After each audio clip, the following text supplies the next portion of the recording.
My name is Deanndra and I am 20 years old. Because my mum's birthday was New Year's Eve, she felt a bit sort of left out because everyone else was partying and having fun. So she decided it'd be a good idea to take us away for Christmas and New Year. It sort of became a bit of a tradition.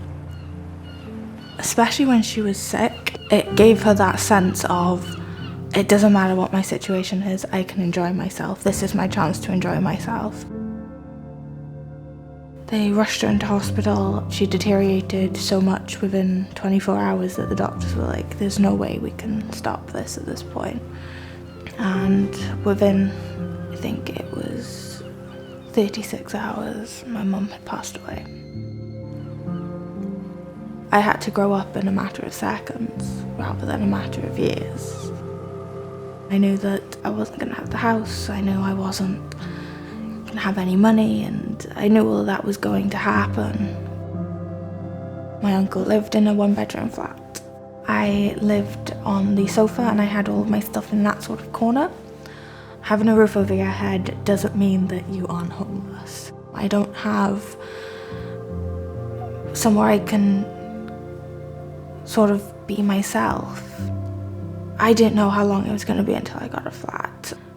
Landlords would sort of scoff at the age, like 18, no way am I going to take them on. Shelter Cymru were the ones who were making sure that I knew what support I could access, that I had toiletries, that I had enough food. I had a phone call from my social worker who said they are doing a showing tomorrow in the city centre. It was so surreal just walking around it and being like, this could be my place. I was pretty much told, come sign the tenancy agreement and we'll give you the keys. It's that sense and feeling, it's that warm fuzzy feeling you get inside of you. That's the sort of feeling that you get when you have your own place. It's important that people know that homelessness isn't just the people you see in sleeping bags on the streets. It's hidden, really. It's hidden homelessness.